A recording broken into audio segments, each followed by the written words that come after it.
What's going on, travel family? Point Noirians, welcome back home. This is session 43 of the Point Noir podcast, the only podcast that equips and inspires men of color to go out and see the world for themselves. As always, I'm your host here every single week, Jerry III, aka Kimono Jack. We have another amazing man of color here to share his travel perspective with you all. But before we get into that, a couple of things. First, if you're not following us on Instagram, please do so. Why are you holding out? We're there. We have all the custom special art. You get to see interesting comments. Sometimes we go live and give a little preview, a little sneak peek of the show that's coming up. That's a super dope thing. And secondly, we mention this a lot, but we can't mention it enough. If you or someone you know meets the criteria of a man of color over the age of 21 who would like his passport and wants to use it, hit us up. Slide in those DMs. I'll even send you a snapshot of our highlights where you can find it. It's right there on Instagram. But we're really committed to supporting these men of color to go out and see the world. So a whole free passport. Just tell them that, hey, I heard about this whole free passport. They've sponsored 9 or 10 people by now. Maybe you could be next. Listen, it's that easy. So just have the conversation with yourself or somebody else that you care about. We'd be happy to support that man in his aspirations of becoming, a world traveler. It'd be great. That all being said, we have a great guest coming up for you all. So sit tight. Let's introduce him.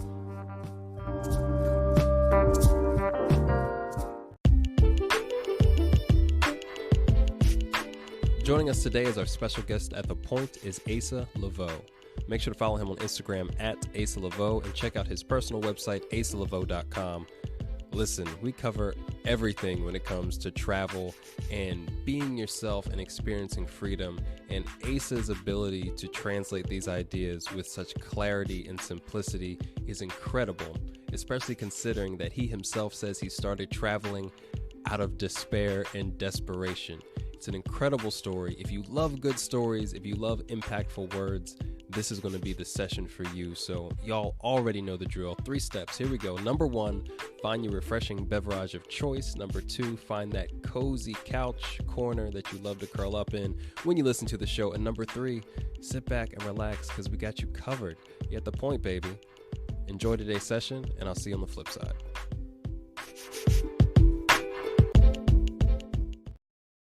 Hey, what's going on, Asa? Thanks for joining us today at The Point. How are you feeling today, bro? Doing very well. How are you doing today? I'm great. It's a beautiful day. I just cooked up hella food. I'm feeling progressive right now. I'm feeling like an adult. I have not cooked in a while, I want to say. No, I have not cooked in a while, even though I can. No, I haven't. I should do that more often. Consider it, whatever floats your boat. You're a busy man. You got a lot of things going on, leave the domestic rudimentary tasks for others. You know what I'm saying? You value your time. True.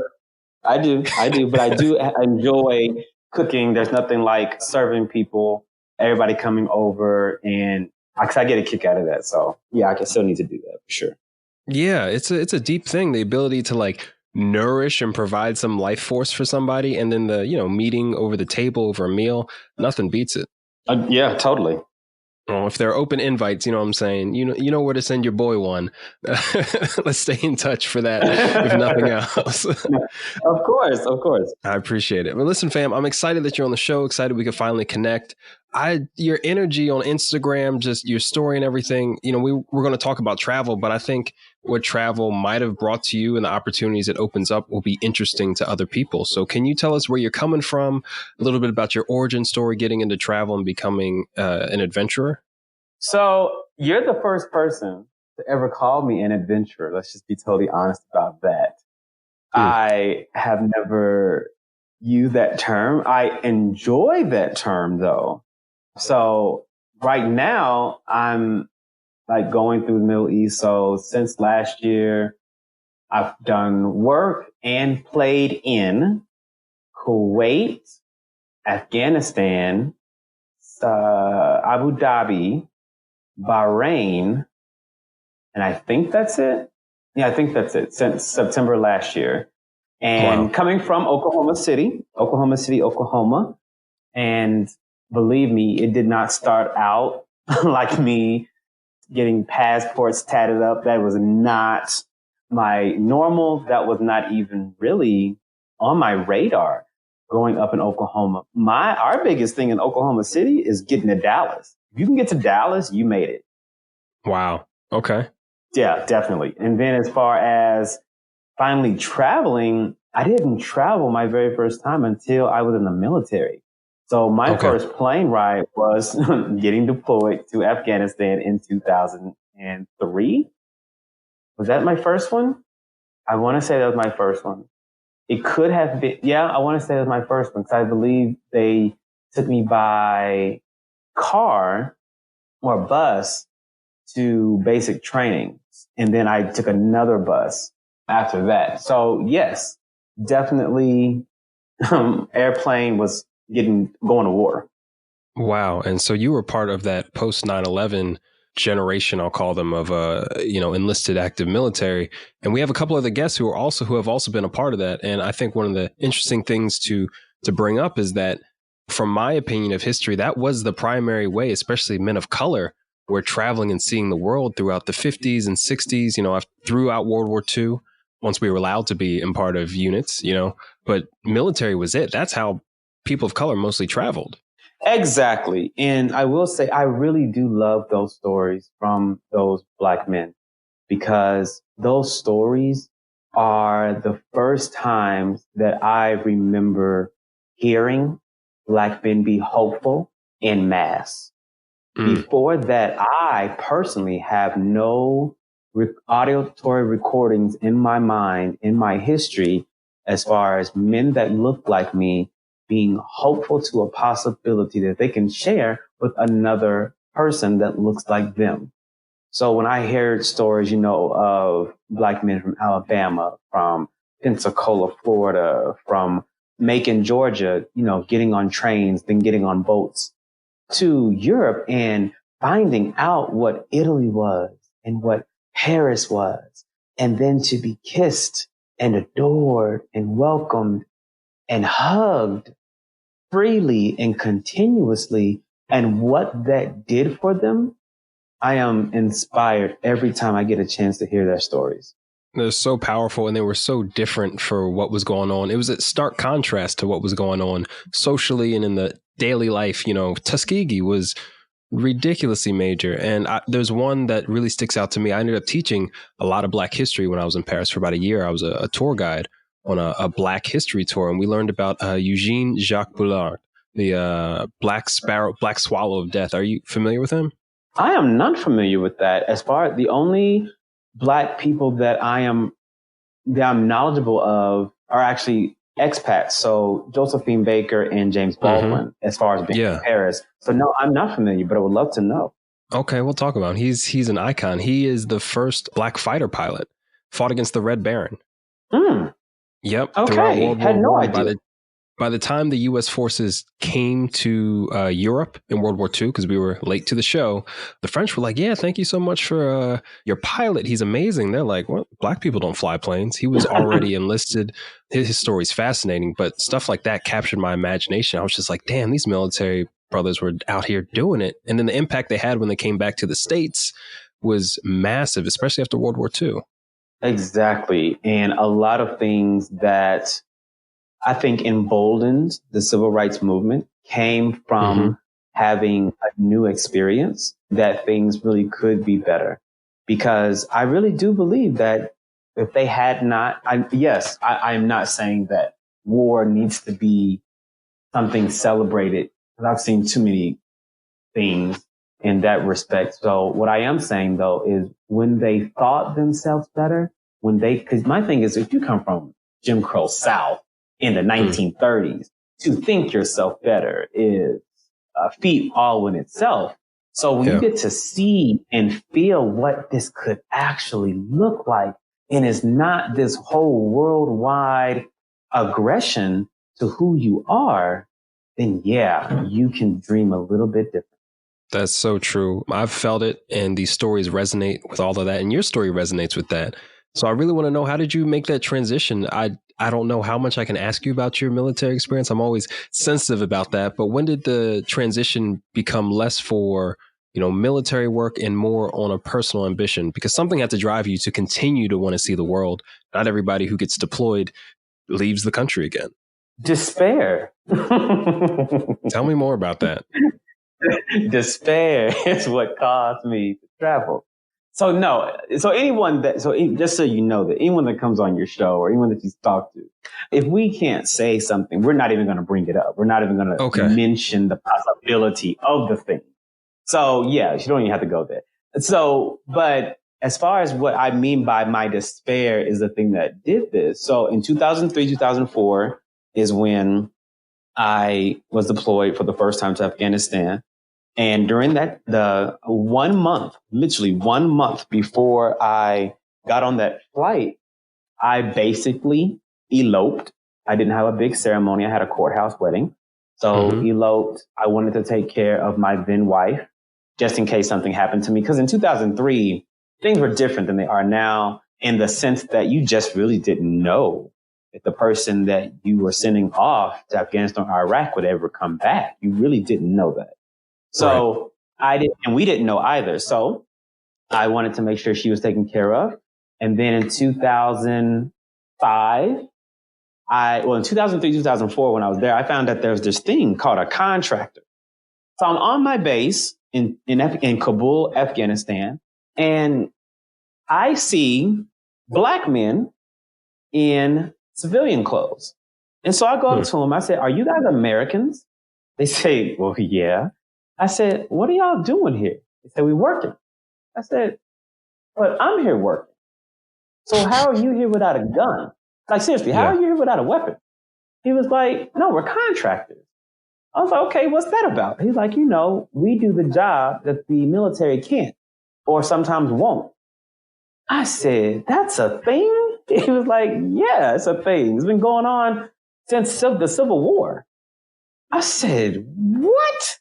So I was literally flabbergasted by really, there were people that got paid to come and work in a war zone. And then on top of that, you said yes. So I was just thrown away by that. And so they're working for a company called KBR, which is Halliburton. And I was like, wow. So 2002, 2003, 2004, I did what I did and I learned about it. And they told me how much money they make. And they're like, "Yeah, you can make 6 figures doing this." I was like, what? And at this time, I turned 21 during that first deployment. Yeah. So I'm very impressionable, very young. And, 6 figures to a 20, 21-year-old, that's significant. That's big money. Let's just be honest. 6 figures to a 30, 40, 50, 60-year-old is pretty significant. Let's just be honest. Everybody doesn't come from that type of life. I definitely don't. And so when I come home, me and my wife get reacquainted, some bad things that felt very bad in that moment. So for instance, I found that she had been cheating on me the whole time. She cheated on me 2 more times. And even rephrase, because I take responsibility, I allowed her to cheat on me 2 more times. And then what happens? In the midst of all of this, she gets pregnant. And so before we leave, we get a house. We built a house from the ground up. And I accept a contract. I find a contract with KBR. And in 2005 to 2007, I'm now in Iraq as a contractor that I didn't even know about 2 years previously. Wow. So I'm in Iraq and I actually fly home from Iraq to witness the birth of my son who I call my SON and my SUN. Who's now 13. And so, and then came home in 2007, experienced a lot more infidelity on her to me, total of 6 times. And I just came to a point that I couldn't do it anymore. So when I came to that point in 2009, I did something for the first time in my life. And I took a trip outside the United States for myself. And what that looked like was I took a trip to Cancun. Now, I had never wanted to go, but sometimes you're so depressed and feeling so lonely that you have to get out of the situation you're in by any means necessary. So I found at that time there was something called worry-free vacations. And I booked a 3-day trip for like $300. And it didn't do a damn thing the whole time. I was that depressed. I didn't do a damn thing. I mean, I did. I tried to. I mean, I went on the pub crawl, but didn't do it. And so then, and to remember, this is 2009. And so I was like, you know what? I got to get out of here. So I applied to another company to Afghanistan, and they said yes to me. And it was, now I'm divorced. We're in the process of divorce. And now I'm in Afghanistan. And what happens? They say that you can go on R&R. We'll pay you for your rest and relaxation. You just pick where you want to go. Now, I'm still hurt. I'm very much hurt from everything that happened to my marriage and all of those things. And so what do? I choose Brazil. Why did I choose Brazil? Because once upon a time, I watched The Cosby Show. And I remember Bill Cosby talking to, I forgot his character's name, but it was Denise's husband who was in the Navy. And he was telling the story, Navy person to Navy person, about one time how he got docked in Rio de Janeiro and this beautiful girl was there. And I never forgot that scene in The Cosby Show. And so, I mean, there's always an allure about Brazil and especially Carnival. So I went and I booked an R&R to Carnival in Rio, and I have been traveling ever since. Wow. From despair to discovery. That is a hell of a journey, bro. It is. It is. Now that I think about it, because I don't think about it often, but yeah, it is. That's a lot of ups and downs, so many dynamic, important events, so much emotion and life-changing stuff. Like, wow, I'm so glad that you still found an opportunity somewhere. You were seeking for a chance to see Rio, to still go somewhere else, and you took it. Not everybody does that. No, everybody does not. And my thing is, of course, every single point in my life that I did something different, I invited people that were close to me on that journey. So when I was going to basic training, I say, hey, y'all, let's go to basic training together. There I was like, boy, if you don't get out of here. Right. And so then I go and I'm like, oh my God, I found out all this stuff. You'll be a contractor. Come with me as a contractor. Like, boy, I didn't think about that. I'm like, okay. Then I go to Rio. I'm like, yo, come with me. Man, I'm like, oh my goodness. Cause where are they stuck in? They're stuck in what? Dallas is the thing. Yeah. They want to turn up in Dallas, which is a 3-hour drive from Oklahoma City. I mean, and I get it. No judgment. It's nothing but grace and ease to those in my life that still value that. However, I only go to Dallas to catch flights. Right. That's it. Because I know it's cheaper to go from Dallas to Oklahoma City. So I only fly out. If I do something international, I'm going to get to Dallas and then I'm out. But that's it. Yeah, that's a real life lesson right there. When you see something for yourself, sometimes those other voices, you have to minimize that energy, minimize the time you give people who aren't supportive of where you're going, especially when you've seen the results of it. It's hard to sell the unwilling. I don't do it anymore. Oh, thank you. No, I am beyond selling the unwilling. My thing is, and then even as someone who's a coach, I have learned that I don't coach the unwilling either. So, there was a time in my 20s that I was new to coaching and to that world. And so I was just on everybody. I was in everybody's comments like, this is what you need to do. And then somebody told me to take a seat. And I took offense to that and it hurt me. So, but you know what I learned from that? No one asked you for your opinion. No matter how valuable that opinion is to someone else, they didn't ask for that and you don't have permission to coach them. So because of that, I've now learned to be quiet. Now I will let you know what I can do for you and how I can change the trajectory of your life. But then I will give you the grace and space to choose for yourself and then understand it and then move on. But still value your presence, value our camaraderie, because just because you don't say yes to that doesn't mean you aren't saying yes to me, because I'm the totality of what I offer. Ooh, I hope everyone listening is getting this. This is levels of game right here. I appreciate it, bro. I really do. They're definitely going to have to rewind that a few times because that's years of game. that we're not going to be able to unpack all right here. But I love it. I love the energy, man. Like I said, that was one of the things I was like, hey, I gotta have this guy on the show. I need to learn more. And I'm glad you did. I'm really glad you were consistent in your messages because, yes, I am loving this right now. As likewise, bro. I want to hear more about Rio. You went during Carnival. There's so much energy, so many colors, so many shapes. And because you have a sense of history as well, I feel like many Black Americans, when it comes to our history and where we come from, the minority of people during the slave trade came to the United States. The majority of our cousins, brothers, and sisters from the diaspora are in South America. Yeah. Like in the islands. Yes. Like that is such a huge understanding when you finally get it, that to be Black in the world is 180 degrees from what it is to be Black in America. Mm. It is 180. I'm gonna let you go. Take it. Take that. You laid the groundwork. Build that house on it. Build that house on it. There is a global and communal smile when people see you coming, when you are around the world.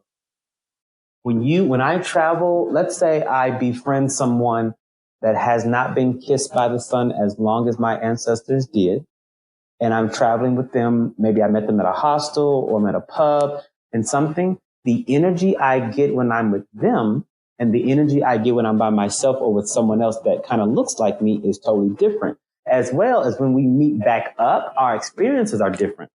So my experiences are nothing but, oh my God, I had this drink with this person. Then I got invited to this house party. And then somebody said I could stay there. And then I met their auntie and they cooked. And their experience is I got robbed on the beach. Or what a someone contrast. made a pass at me. Yeah, somebody made a pass at me and I had to get authorities involved. Or even the type of fun that is available. So, like for instance, Jamaica.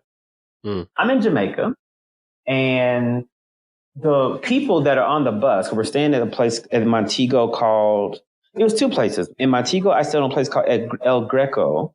And then I stayed in Sandals when I was doing my best to rekindle time with my then wife. Stayed at Sandals in Ocho Rio.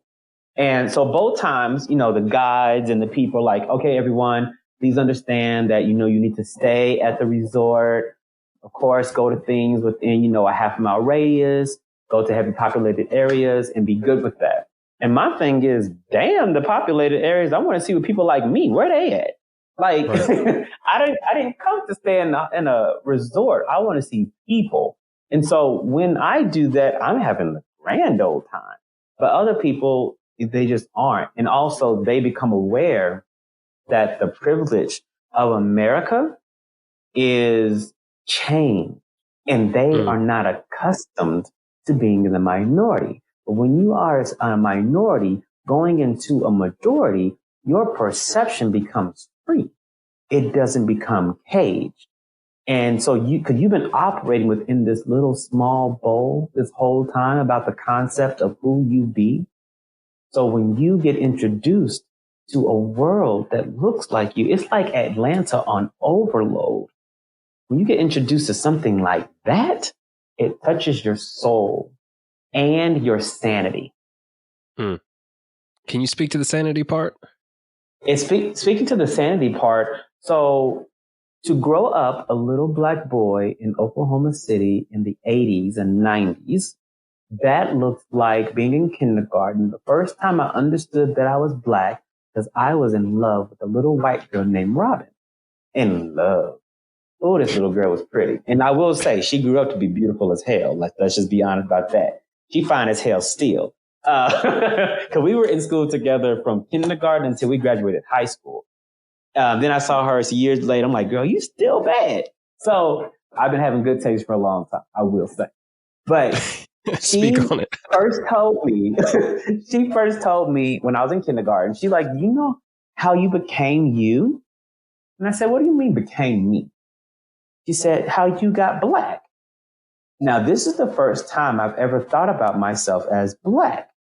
I'm like, okay, well, how did I become Black? She said, my grandparents put mud on themselves and baked in the sun. and that had babies that looked like you. What? And I'm like, okay. Now, immediately, and when I say immediately, for the next year, I am observant without talking. I am observant about where Black people are, where I am, because I'm at a predominantly white school.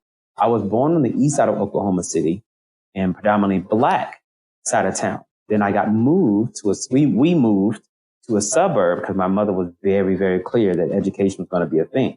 And at that time, the Middale school system had the best school system basically in that region of central Oklahoma. And so that's how we moved. But there was nobody in my kindergarten class. There was not another Black boy in my kindergarten class. And even throughout my entire life, I have never, now hear me when I say this, I have never had a Black teacher. Wow. Through none of your primary education? No. Kindergarten through 6th, 7th through 9th, 10th through 12th, my associate's degree, my time at Oklahoma State, and my time at the University of Oklahoma. I have never had a Black teacher. That is astounding.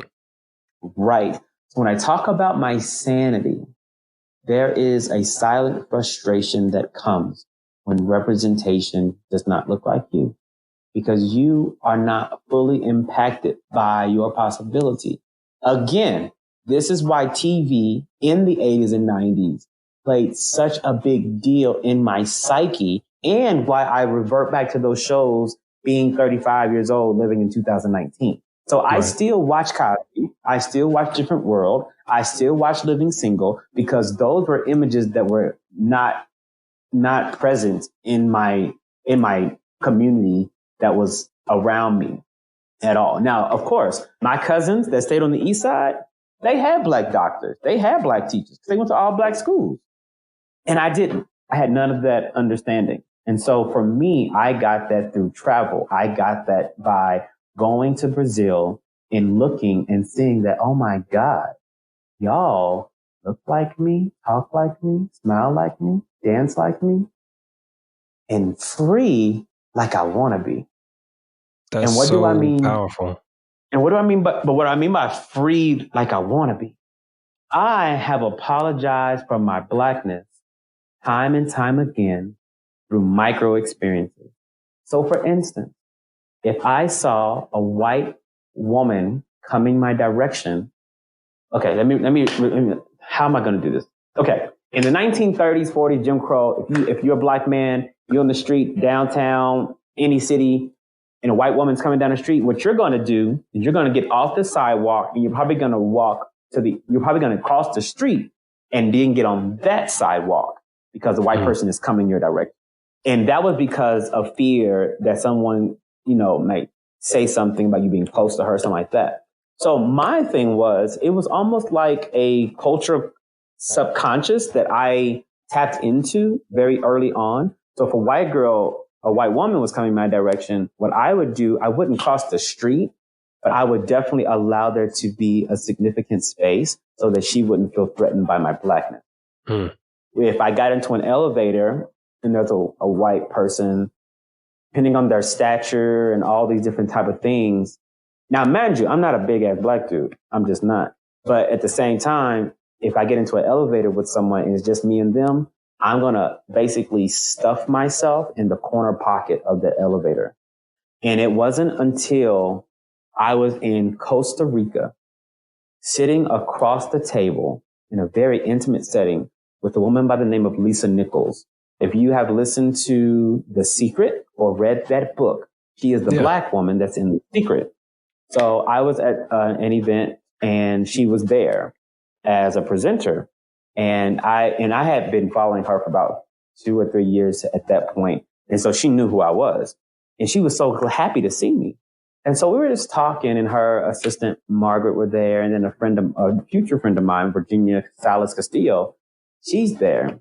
She went on to do the social media for the BBC and started something called the Snapchat Awards. So I'm in that kind of community. And Lisa looks at me and she's like, I need you to stop apologizing for who you are. I need you to start taking up space. The world needs to know that you are here by you being confident and clear that you're not going anywhere.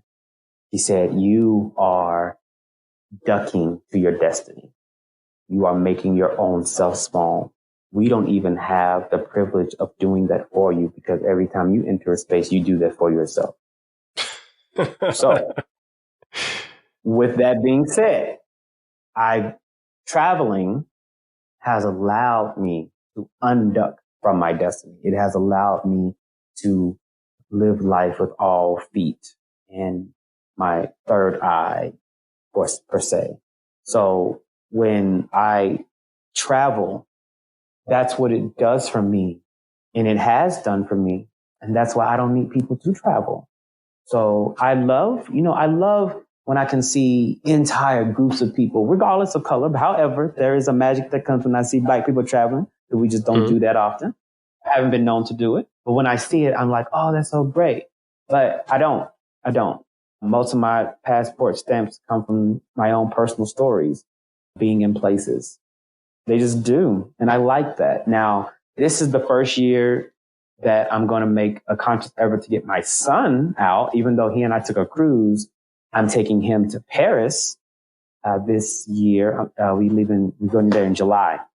Okay. So that's my first thing to make sure I impart that to him, because being the first person to take him out the country was already like a daddy goal. Those are daddy goals. Being the first person to take your son out the country. Now that I did that through way of a cruise in the Bahamas, now to take him to Europe and have him see the Louvre and the Eiffel Tower and tell him about James Baldwin and Josephine Baker and now the person that you just introduced to me and things like that, and tell him my experience the first time I went to Paris and how white people really didn't look at me like I was strange or an aborigine or something to be feared. So I love the fact that I get to now teach and show somebody else, this is real. This is really, really real. The vision that you have for that moment alone is tremendous. And it's something that I'm so glad we've been able to share on the show. We've had other Black fathers traveling with their kids. And actually, one of our guests, Jonah, just did a piece that BBC featured called Invisible Men. So I definitely want to link you both up if you're not connected already. But that's a big deal. That's a perception. That's a perspective that, you need to be out there as well. I mean, because that's a real thing. And it's so many levels to that moment alone, Black men being absentee fathers, not taking care of their kids, but you're doing it on the completely opposite end of the spectrum. And that gives me inspiration for how I might live my life in the future. I really appreciate it.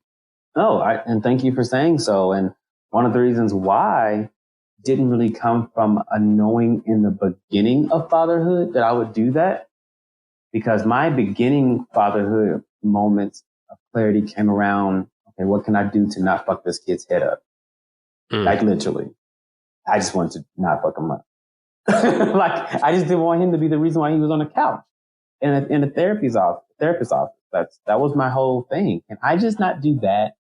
Now, being a parent, now I get it. Like, it's probably going to happen. And I'll pay for it. It's cool. Right. because there's nothing wrong. There's nothing wrong with therapy. Like, go to therapy. As your 18th birthday, hey, you know what? Here's a gift certificate on me. Go see a therapist. Sort that shit out so you don't have to be damaged when you're 30. So nothing wrong with that. But as I gotten older, asking my son certain questions. So like I asked my son a question like, so what do you want to go to college? Now, mind you, I got my associate's degree from a place called Rose State College in the same suburb where I went to junior high and high school and elementary. And so did my ex-wife. She got her associates from that same junior college. And he told me he wanted to go to Rose State College as a college, like an end-all, be-all type school. I said, oh, hell no. We done did something wrong here. So what you won't be doing is aspiring to going to that junior college. because your mom and daddy had to do it because your mom and daddy thought that love was the most important thing. So we done up and got married at 20 and 19 and then had to do shit backwards. That's what you won't be doing. So how about you consider Oxford or the University of Hawaii or taking a year off and backpacking through Europe? Or like those are different possibilities that I need you to be aware of. What you're not going to do is settle for something. I need you to be aware. Now, if you're aware of all the possibilities and you still choose, then you have the grace and the space to choose. But you're not going to do it because of lack of desire or lack of being exposed. Not at all. Right. Right. That's sage. That's real. And Asa, you've really put me like mentally in a whole different space. I never know where these interviews are going to go, but what you spoke on about freedom, about sanity, these are such dense concepts. And thank you again for taking the time to work through it. But this is stuff that I'm still working through from living abroad over I came back in 2016, almost 3 years ago. Like I'm still going through that process because the levels of pressure and complexity and systemization that we're under here in the States, especially as Black men, is incredible. It takes time to unpack all that shit. It does. And let me just be honest. That's a very good way of putting it. Unpack. When you are unpacking your suitcase or your bag or your tote or your duffel, when you land in a different country from America, you not only unpack clothes, but you unpack beliefs and you unpack systems and you unpack ideas and you unpack what it is to be a Black man. And you don't have to be this archetype of gangster. You don't have to be this archetype of fear. You don't have to be this archetype of the big black buck. You don't have to be any of that shit. You get to just be. You don't have to do shit, say shit, fight shit, talk shit. All you have to do is just be. And that came from a practice that I still use. And that practice is staying at hostels. I am the hostel king. And when I tell people that, they're like, haven't you seen the movie? Well, first off, I'm empathic, so I don't watch scary movies. So fuck no, I don't or have not. So no, I have no idea what the hell that's about. I mean, I get the gist of by the way people are talking, but I stay in hostels. Number one, they cheap as hell. Like they are cheap as shit. For $30 a night. $30 a night, you can have the time of your fucking life. And I mean, like, for real, you can have the time of your life. And you can meet, like, I'm in the courtyard in Rio de Janeiro. There's a friend of mine to my right, a new friend who's a traffic reporter in the sky that's on a helicopter every day in Thailand. I'm sitting next to, who's a lesbian, I'm sitting next to her, and I'm across from a guy who's 20 from Ireland, and then a Black guy who's 23 from Paris. And we are talking about the Iraq policies of George Bush. Now, I live for moments like that. Yes, I mean, sir. there is nothing more delicious than having your mind and your experiences probed by people who actually give a shit, and then not just give a shit, but then add to the soup of it all. Yeah. Nothing fucking like it. And then after we done made each other mad and cussed and shit, now we go into a pub drinking the life away so we can dance with each other under a damn moonlight by the ocean. That's a night I like to have. And that's why I keep going back to hostels, because you just don't get those experiences when you're living in a 4 or 5 star luxury resort or hotel. I get it. I do understand it, but I desire to live the life. I want people to almost damn near cry when I leave a city because they know me and I know them and we've experienced one another. And so hostels, couch surfing, like, yes, I'm part of the couch surfing community. All that shit is real in my life. Wow.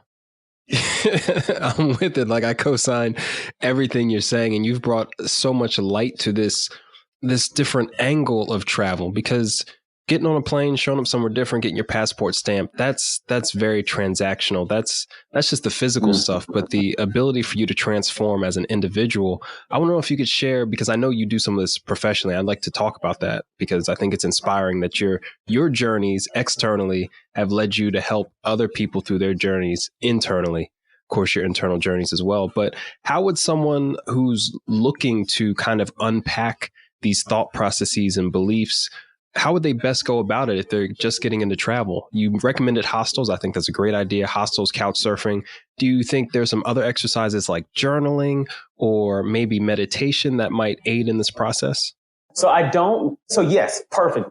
You're very, very correct. There are other practices you can do. But what I don't want to do, I don't want to make things seem out of reach just for the sake of saying things differently.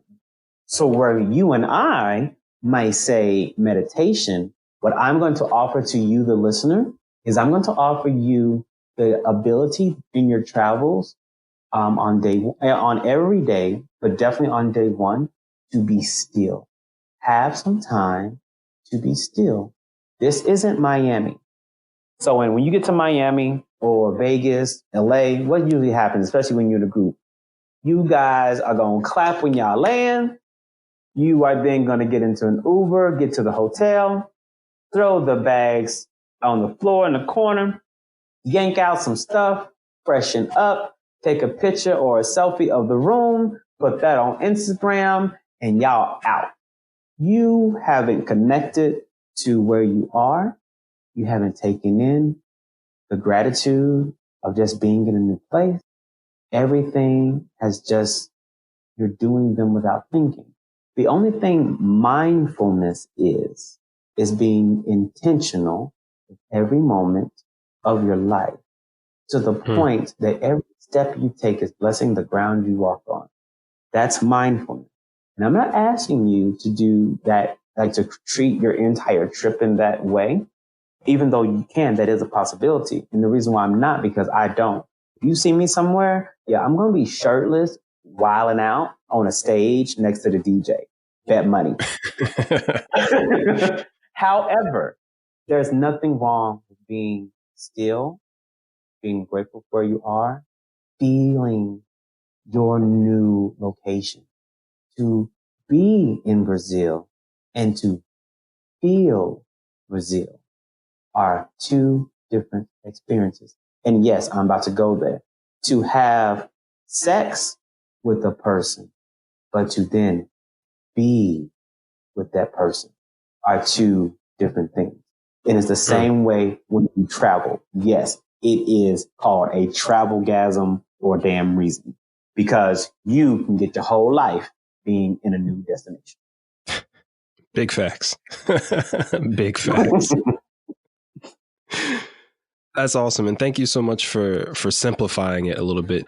That's actually one thing I'm working on, is taking things back a step. So mindfulness, being still, that's the perfect way to put it. Yeah, no problem. I always desire to not dummy down, but operate on a level of clarity that my 6-year-old brown self could understand. Because I'm always in my brain, I'm thinking about the little boy that didn't even know what he didn't know. And he's listening, and he always is, because he never left me. How could he understand? How could he know that a new possibility was? So I'm always thinking about that and having that in the back of my mind. So even though I could definitely talk about how you could wash away the vicissitudes and the vexes of your life reimagined, and I could do all of those things, what I would rather do is not so much be sexy in my communication, but be clear in my communication so that more people get it. 100%. I definitely agree. This has been an afternoon for me over here. I'm enjoying this a lot, and I'm going to have a lot to think about after this, and I always do. But this is a note that's really touched home, as the most recent guests I've been recording have had a similar intensity to you, and I like that the show is growing, and that our guests, the people who are attracted to the show, are growing, because I think it adds a lot of value. So before we round things out and hear about what you have coming up next, I want to pose this question to you. Oftentimes I ask people, what do men of color, Black men, have to gain by traveling? But I want to ask you, what do Black men have to lose by not going out and seeing the world, by not getting their passport, by not engaging? I don't desire to be flippant in my expression next. And I say that because, number one, whatever the divine has for you will come. So regardless if you have a passport or not, it will come. But I will tell you this. Passports allow acceleration to your divinity. Let me be clearer. You can get to London by boat. You can also get to London on a plane. One is an accelerated manner. So though your life will always have what it was supposed to have and will have what it's supposed to have, there is nothing like being accelerated so that you can have more of the goodness that awaits you. Passports, travel, allow that to happen.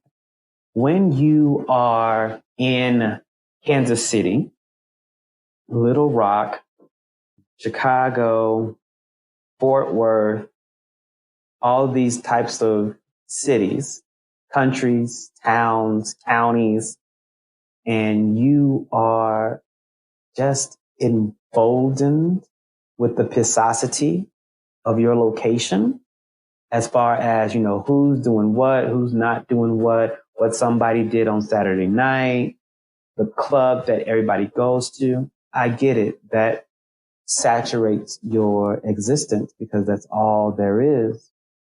And the reason why you're even listening, because you understand that there has to be more than this. There has to be more than this. And there is. And you will lose the desire or the fact that your locality where you are right now is the totality of what's available, because it's not. That feeling that you have, that hunger that you never tell anybody, yeah, that's going to be fed the moment the plane is shaking, and that moment the wheels shift from being on the runway to being in the air. Your life will shift in that moment. That is a holy moment for Black men that are living and born and raised on American soil. That is a divine moment in time when you realize that you are doing the things your ancestors prayed for, your ancestors fought for, your ancestors laughed for, your ancestors dreamed for. You are doing that thing. And if they can be set free, and some of them buy themselves free and buy their families free, I'm sure we can pay $100 and some for an application on a piece of paper to get a book that allows us to pay a few more $100 and go see the world that they didn't even know existed, and a world that would have love. Powerful, bro. I'm sitting over here with tears in my eyes because I know what you're saying is the truth, and I have some trips coming up, and I'm imagining that feeling. I get it every time I'm on a plane. Every time I look at my passport book, I get that same feeling. And you described it so well, so excellently. You might do this for a living. You might want to consider that. Have you considered it, young man? Considered what? Damn, talking bro. about travel? Shit, dude. Dude, this has been amazing, and y'all, I can't wait to listen to this thing.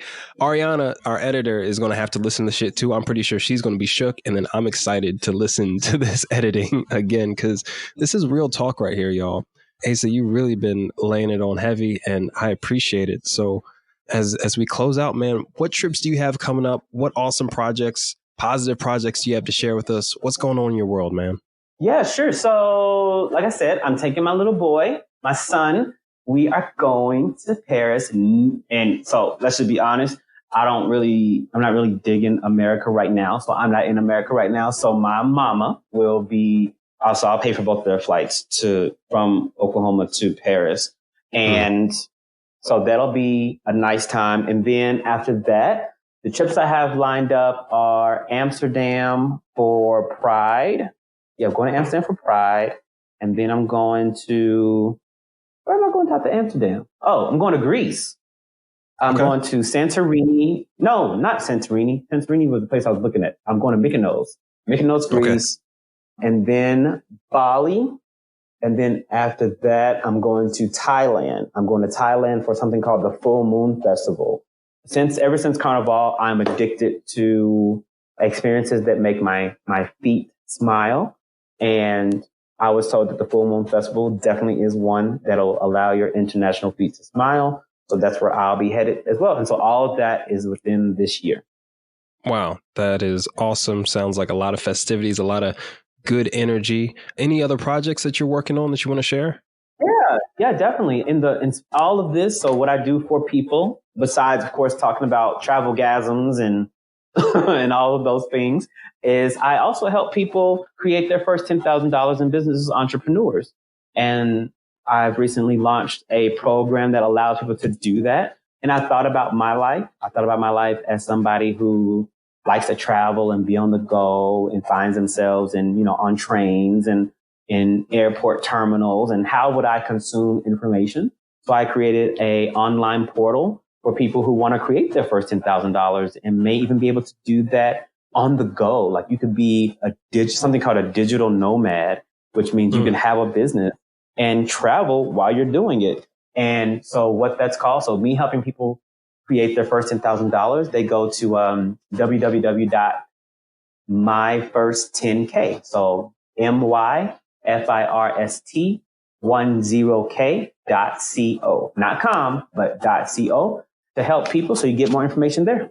Awesome. That sounds like a dope ambition. And being digital nomad is definitely a la mode right now. Everybody's trying to be, an influencer, start a Shopify store, something like that. And it's definitely a point of gratitude to have someone that's gone through that path before that looks like you, because 10 years ago, it wasn't really happening like that. Not easily found, at least.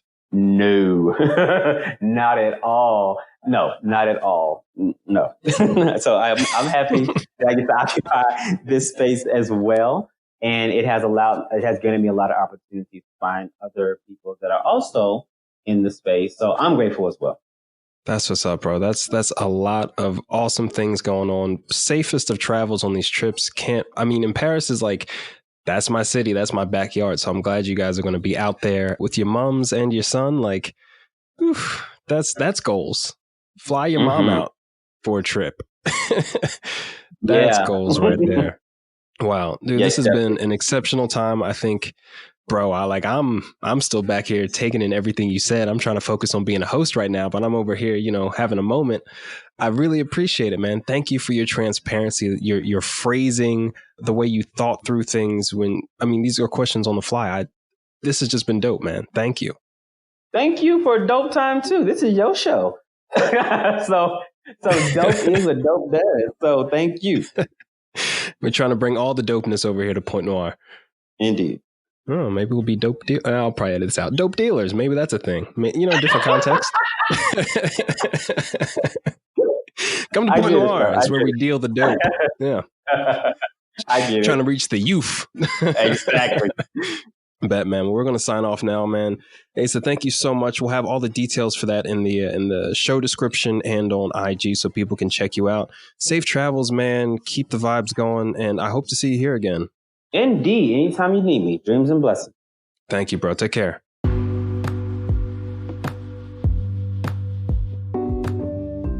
Listen, y'all, I do a lot of these podcasts. We're almost at a year, but this one really took me back to those moments where I realized the truth in Asa's words about freedom, about being who you want to be, about just being and that being enough. So powerful. Thank you, bro, for the transparency and the simplicity that you could share that message with. It's a better job than I can do myself. And I'll be listening back to learn from you. Seriously. Hope you all enjoyed that. Make sure you follow Asa on IG at Asa Leveaux. hit up his personal website, asaleveaux.com. And if you're on the entrepreneurship tip, myfirst10k.co. Seems like a great guy that's taking on the challenging road of entrepreneurship. It is not for everybody, but definitely worth a couple of minutes to check out, see what he's got going on, see what he's offering. So myfirst10k.co. That all being said, as we round out, I know last week I mentioned Notre Dame, and I'm in an interesting situation, so we're just going to talk about it. That day I heard about Notre Dame, it was like, no pun intended, like wildfire. It was just everywhere, all over my social media accounts. Notre Dame is a place that's had some significance to me while I was going through my experience in Paris for a year and a half, and I made a couple posts about it. I mentioned it on the show yesterday. What I did not hear about until way later in the day was these 3 black churches that were burned down by a serial arsonist in Louisiana, which was terrible for the community. And it was just really interesting because people who came along with that information later were, kind of saying, oh, y'all are talking about Notre Dame and we're not hearing shit about these churches. Well, listen, the news feeds you have are the news feeds you have within social media, and that's where I get most of my news and information from. So I had to check myself and say, what are my sources? Who am I following? What's the community that I need to cultivate within my own social media to hear more about stuff like this? And at the end of the day, there was not a lot shared about it, but definitely that happened. And again, this is all just about awareness, but it's interesting to see how these things play out. So that definitely happened. And in comparison, the news coverage was minimal. And then you look at the money raised to kind of repair. I mean, they're all churches, right? So Notre Dame, over $1 billion in like 48 hours. Almost 2 weeks later, a week and a half later, these churches have just over $2 million. Those numbers aren't even close. So it's just interesting when you see things like this. And kind of on another awareness tip, again, not to make anybody feel bad or differently, but I found out about this by surprise. It wasn't publicized on my social media feeds. It wasn't through the people I was following on their stories. But these unfortunate, terrible bombings that just happened in Sri Lanka with over 300 dead on Easter Sunday in their houses of worship. That's a big deal. And when you start traveling the world, you start realizing that you're never far away from somebody that's impacted. So again, I wanted to share all of that because it was heavy on my mind, the disparity in how news media approaches these outlets. And granted, it's nothing new, but when you become aware of things and you know better, I do my best to actually do better. And I'm okay being transparent about that with everyone that, is listening to the show up to this point. So yeah, if you're not getting the news that, really impacts you or makes a difference to your day or that you'd like to know about, change some things up. Maybe mute some people. It's always a good step.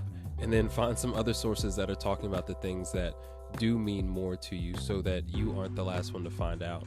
And, that's maybe something to try out for a week or two. See what that feels like. Okay, on a happier note, because this is starting to get a little long, just wanted to remind everyone that for our next 4 passport winners, April, May, June, and July, CJ Livingston, who was one of our guests just a few weeks ago, has generously offered to donate 4 passports each month. So just wanted to give out shout out to CJ because he's really on a mission. If you check out the page, you see some of his stories of him actually doing this. I think he's at 27 or 28 right now. So if you know somebody looking for a passport that doesn't qualify for ours, it doesn't matter. We just trying to give these shits away so people can go out and see the world. It's going to be awesome. So shout out again to CJ, brother out here trying to make a difference, doing awesome things. Really appreciate your cooperation and partnership, dude. So that all being said, all of y'all have a safe and awesome week wherever you may be traveling. I will see you here, same time, same place at Point Noir. This is Jerry the Third, aka Kimono Jack, signing off. Peace.